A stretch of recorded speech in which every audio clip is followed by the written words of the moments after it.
जानी फिर कमाल हो गया। ख्वाजा साहब ने मुझे स्टेज पर बुलाया और कहा, मिर्ज़ा पूछ रहे हैं तुम कौन हो और क्या करते थे। मैंने मिर्ज़ा से कहा, वही करते थे जो आप करते थे। आपको चौधरी बेगम ने परेशान किया, हमको पहली ने परेशान किया। अमरोहे के हैं, शायरी के अलावा कुछ नहीं किया। मिर्ज़ा ने फरमाइश की, कुछ सुनाओ। मैंने कहा, मीर साहब और आपके बाद। मिर्ज़ा कहने लगे, तुम पैदा भी तो हम दोनों के बाद हुए हो। जानी मैंने मौला अली से मदद मांगी, एलिया के नाम का वास्ता दिया और कहा, इज़्ज़त रख ले। ख्वाजा साहब ने कहा, पहले अपने बारे में कुछ बता तो दो सबको। मेरा नाम जॉन एलिया है।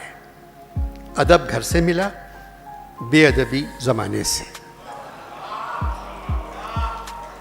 1935 में ज़मीन पर आया, 2002 में आसमान पर। विलादत अमरोहा यूपी, वफ़ात कराची बहुत पी।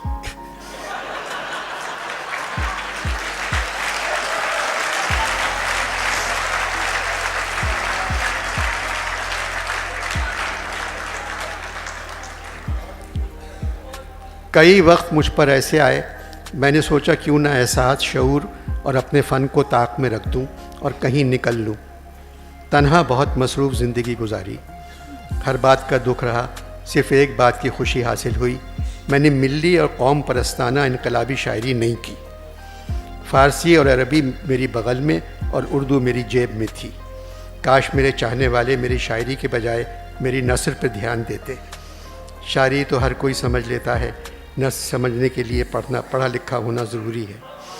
जो मुल्क मैं छोड़ कर आया हूँ वहाँ बहादुर बहुत हैं और बहादुरों के लिए पढ़ना लिखना ज़रूरी नहीं है।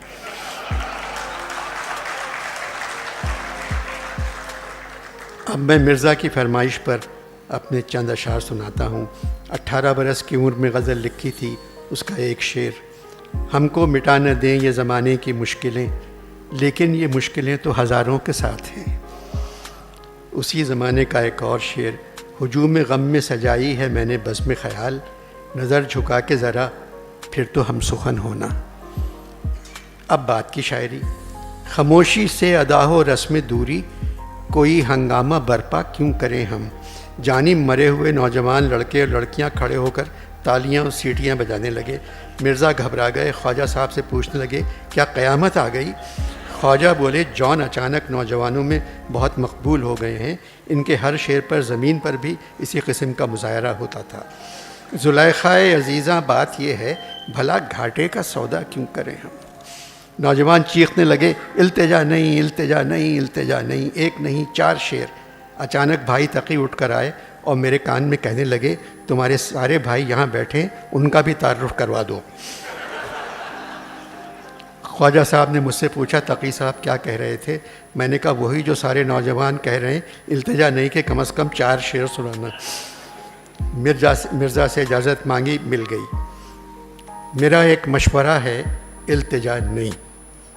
लंबे बालों वाली लड़कियों ने धमाल शुरू कर दिया। नौजवान भंगड़ा डाल रहे थे, अंधेरा होना शुरू हो गया था। गालिब ने लड़कियों को देखा, कहा, सब दिन के पर्दे में नेहा थीं, अब नज़र आईं। मियाँ तुम अपने 4 शेर मुकम्मल करो। मेरा एक मशवरा है, इल्तिजा नहीं। तू मेरे पास से इस वक्त जा नहीं। बिछड़ कर जान तेरे आस्था से, लगाया जी बहुत पर जी लगा नहीं। वो हिजर वसल था सब ख्वाब दर ख्वाब, वो सारा माजरा जो था वो था नहीं। मोहब्बत कुछ न थी जुज़ बदहवासी, कि वो बंदे क़बा हमसे खुला नहीं।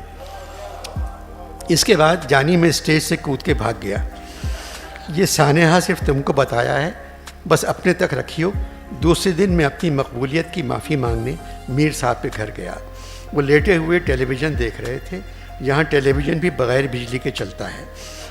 इमरान खान सफ़ेद शलवार, सफ़ेद कमीज़, काला कोट और लाल मफलर डाले तकरीर कर रहे थे। मुझसे कहने लगे, बहुत खुश शक्ल है। इससे पहले हमारे वज़ीर आज़म के लिए किसी और ख्वाहिश का इजहार करें। मैंने टेलीविज़न बंद कर दिया।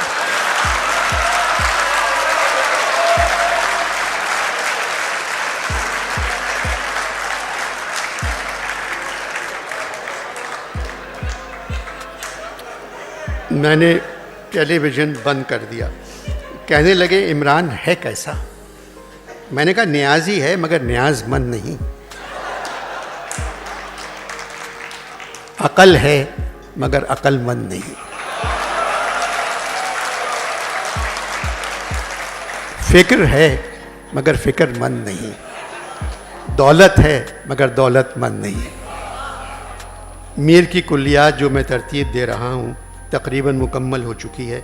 मीर साहब चाह रहे हैं तुम इस किताब का नाम बताओ। मैंने कहा क़िबला आप अनवर मकसूद के घर एक मरतबा गए हैं, मैं 1000 मरतबा जा चुका हूँ। वो ऐसा नाम बताएगा जिसके कई मतलब निकल आएंगे। कहने लगे वो मुझे तुमसे ज़्यादा जानता है, मेरी इज़्ज़त करता है और मुझे शायरों का खुदा मानता है।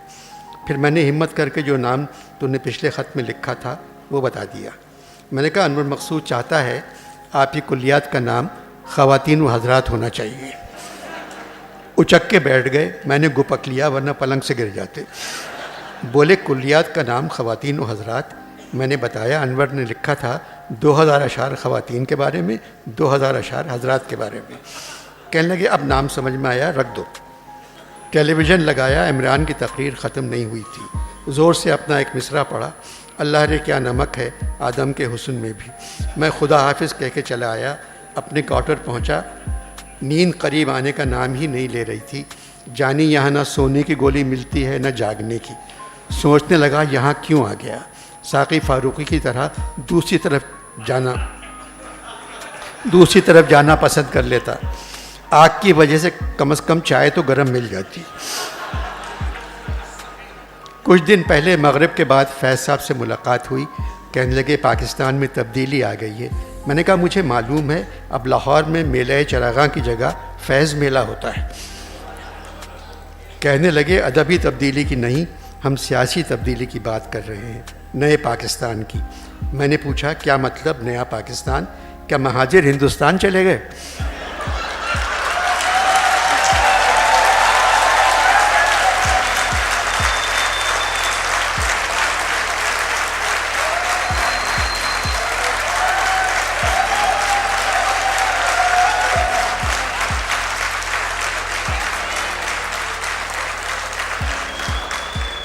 क्या महाजिर हिंदुस्तान चले गए? पंजाबी जालंधर चले गए, पठान अफ़गानिस्तान चले गए, बिलोची ईरान चले गए, खाली फ़ौज रह गई पाकिस्तान में।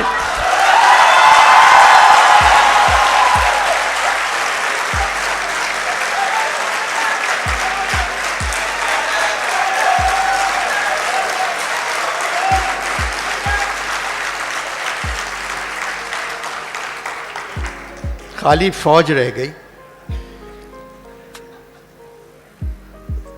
पाकिस्तान में वो तो शुरू से थी, फिर नया पाकिस्तान कहाँ से आ गया? नाराज़ हो गए और चले गए। जानी ये खुद फ़ौज में कर्नल रह चुके हैं।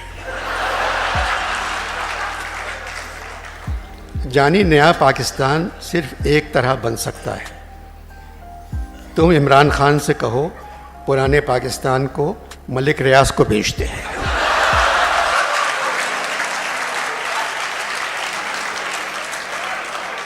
और नया नाज़माबाद के पीछे नए पाकिस्तान की बुनियाद रख दे। पुराना पाकिस्तान भी कराची से शुरू हुआ था, नए पाकिस्तान को भी कराची से शुरू होना चाहिए।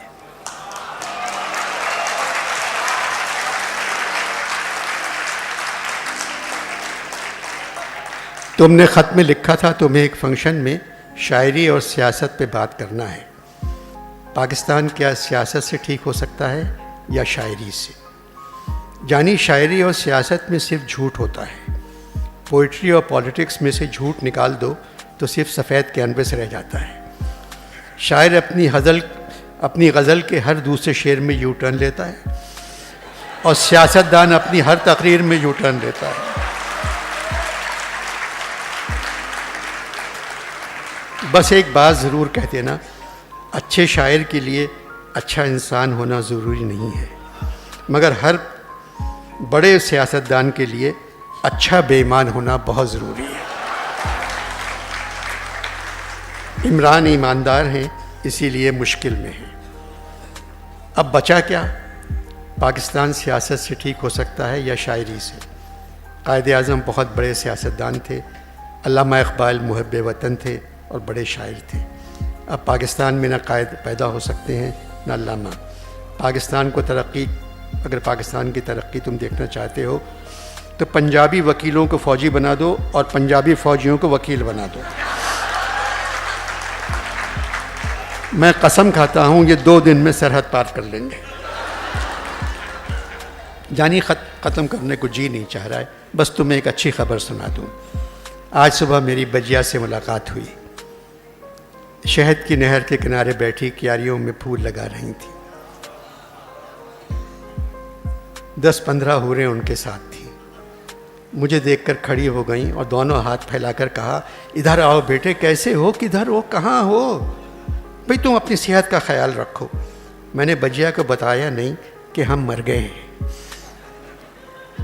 चानी अब बताओ हम और बजिया क्या करें। आसमानों में गिर पड़े यानी हम ज़मीं की तरफ उड़ान में थे। तुम्हारा जॉन जानी जाने मन।